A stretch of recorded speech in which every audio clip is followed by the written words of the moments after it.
Hello everyone, yes this is Sovin sir. बहुत बहुत स्वागत है आपका इस बहुत ही खूबसूरत से डिस्कशन में। एक ऐसा डिस्कशन जो हर महाराष्ट्र का बच्चा जानना चाहता है कि सर एग्जैक्टली क्या होने वाला है। बहुत सारे बच्चे ये न्यूज देख के थोड़े से बोलते हैं ना, जरा घबराहट का माहौल बन चुका है मार्केट में। बहुत सारे बच्चे थोड़े डर गए हैं कि सर क्या हमारे बोर्ड एग्जाम पर भी कुछ ऐसा होने वाला है, या जो 11th के बच्चे हैं जो 12th में आ रहे हैं वो थोड़े से डरे हुए हैं कि सर क्या जब हम 12th में जाएंगे तो ऐसे केसेस में जो हमारी एग्जाम होगी बोर्ड एग्जाम की, क्या वो एनसीईआरटी ओरिएंटेड होगी, या फिर कुछ बच्चे ऐसे भी है कि सर जो सिलेबस चेंज का जो माहौल है वो तो समझ में आ रहा है, लेकिन सर सीटी पर क्या असर पड़ने वाला है इसका। मतलब जो हमारे कॉम्पिटिटिव एग्जाम होने वाले क्या वो भी जेई लेवल के हो जाएंगे या फिर हमें जेई देना पड़ेगा। तो ऐसे बहुत सारे क्वेश्चंस हैं जिनके बारे में मैं डिस्कशन बेसिकली करने आया हूं। ये नहीं कहूंगा कि भाई ये होने वाला है, लेकिन क्या पॉसिबिलिटी है और क्या क्या हो रहा है उसके बारे में यहाँ पर एक बेसिक डिस्कशन जो है कि मैं आपसे करना चाहता हूँ। सबसे पहले तो बता दो कि यार यस ये बात बिल्कुल सच है, एनईपी नेशनल एजुकेशन पॉलिसी के तहत अब सिलेबस के अंदर चेंजेस जो है कि स्टेट में भी देखने के लिए मिल रहा है, और जिसका सीधा सीधा असर आपको महाराष्ट्र बोर्ड के सिलेबस पर मिलेगा जो कि अगली साल होने वाला है। कौन कौन सी क्लास के सिलेबस जो है कि चेंज होने वाले, पहले हम उसकी बात कर लेते हैं। तो नेक्स्ट ईयर, मतलब ये जो ईयर चल रहा है इसको हम बोलेंगे भाई ये 2024-2025 का ईयर है। इस समय जो करंट ईयर अगर मैं बात करूं तो करंट ईयर जो होने वाला है वो 2024 और 2025 है। मतलब 25 में बच्चे बोर्ड एग्जाम देंगे।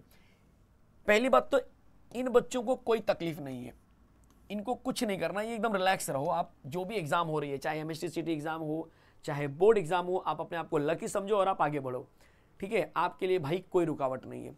तो सर रुकावट किसके लिए है? रुकावट नहीं कहूंगा, थोड़ा सा जो चैलेंजेस रहेंगे वो किन बच्चों के लिए, वो होने वाला है उन स्टूडेंट्स के लिए जो अपनी एग्जाम या जो अपना सिलेबस नेक्स्ट एकेडमिक ईयर में लेके जाने वाले हैं।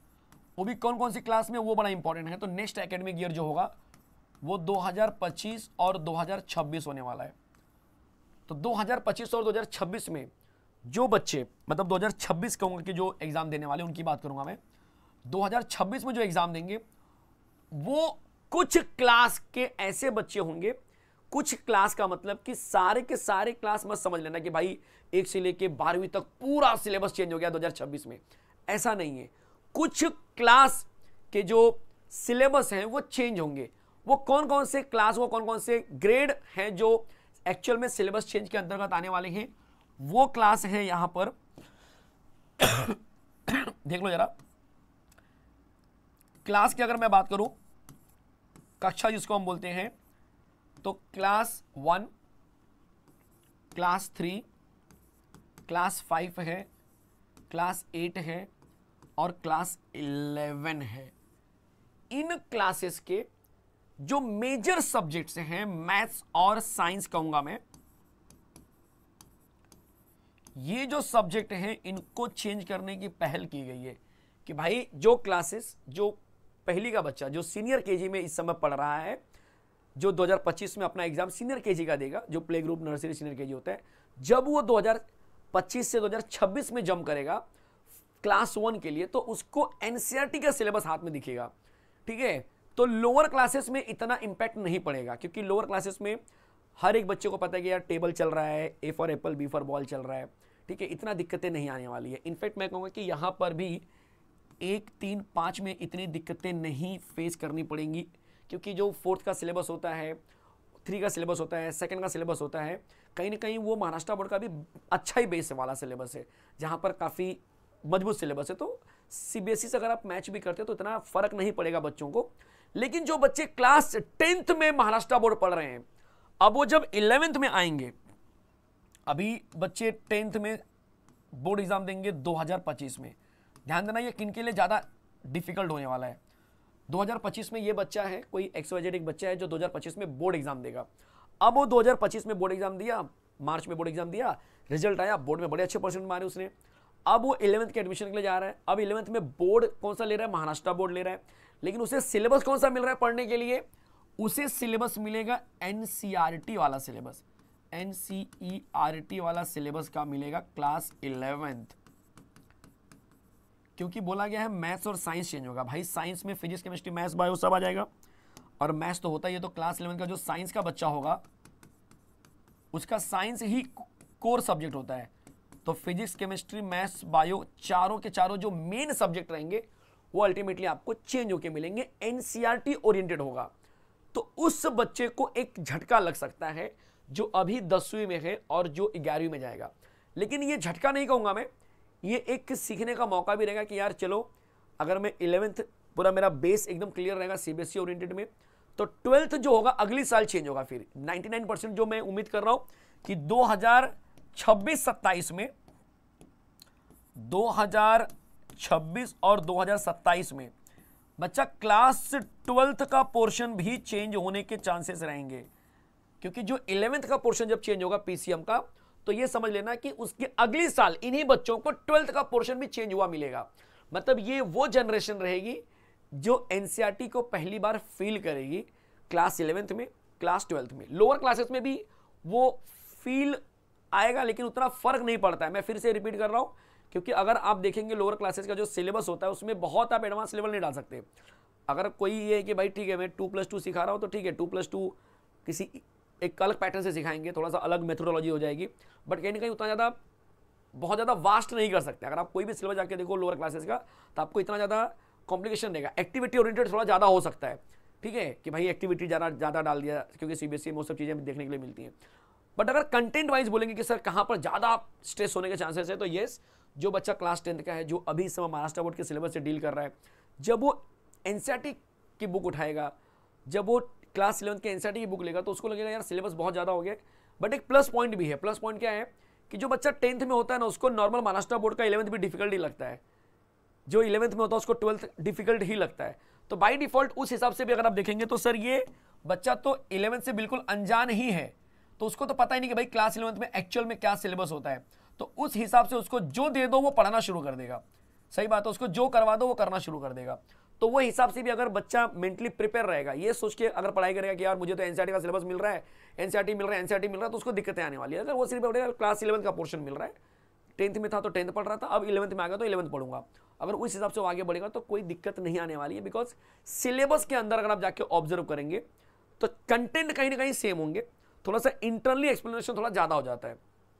केमिस्ट्री अगर मैं पर्सनल बात करूं तो चैप्टर एक चैप्टर मैच होता है, कहीं कहीं पे चैप्टर डिफर हुआ है, अदरवाइज मैक्सिमम आप जाके देखेंगे तो वही का वही सिलेबस है।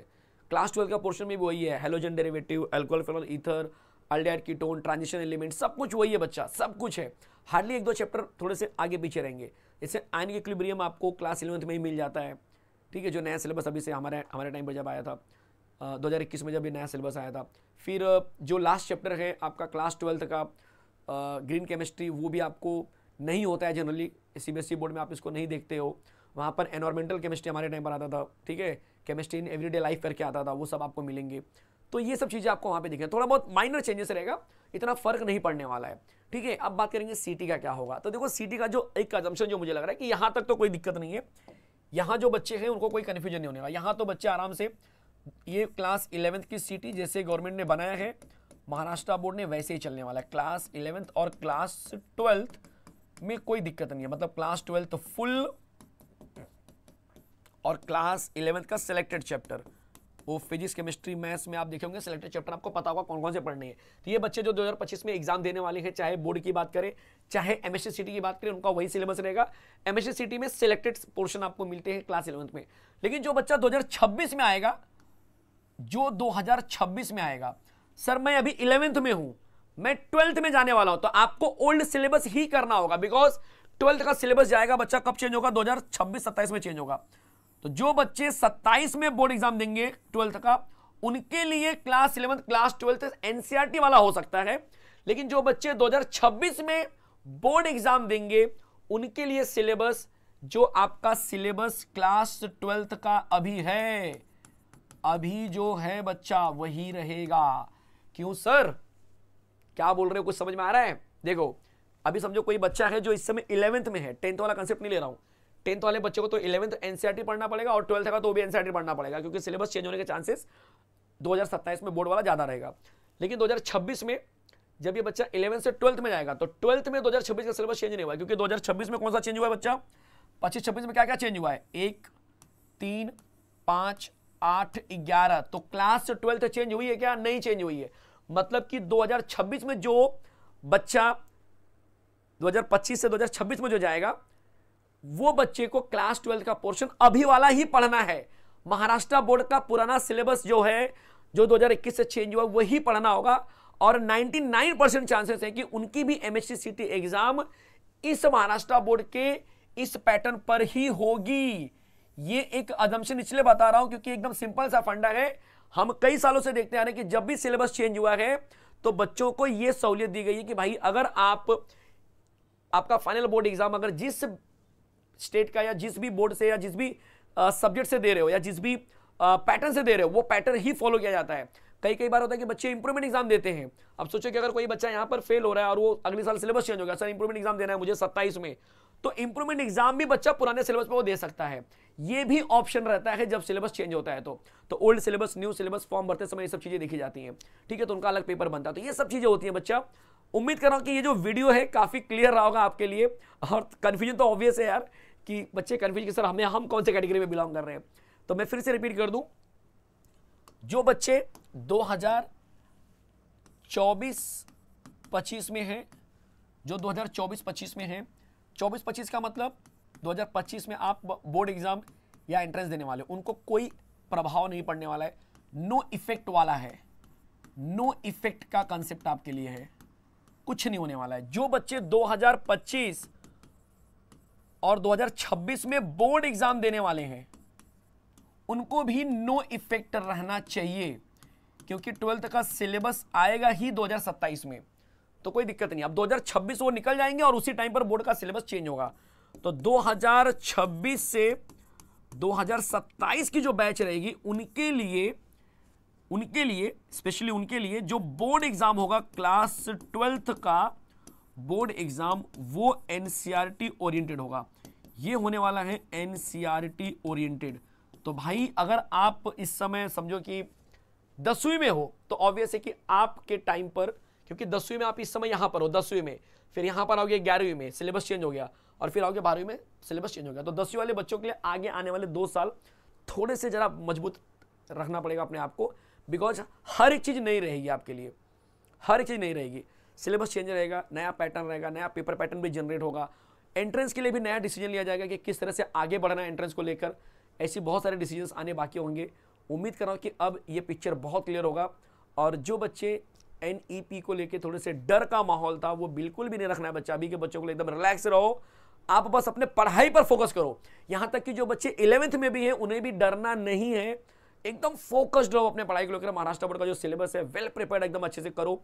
हमारी सीरीज जो चल रही है आरंभ बैच के अंदर, सक्सेस बैच के अंदर, उसको फॉलो करो। और जो बच्चा एंट्रेंस एग्जाम के लिए तैयारी कर रहा है, अगर वो डेडिकेटेड है एकदम पूरी तरह से कि सर मैं अच्छे से करना चाहता हूं, तो हमारा एक बहुत प्यारा सा बैच है, टॉपर्स बैच।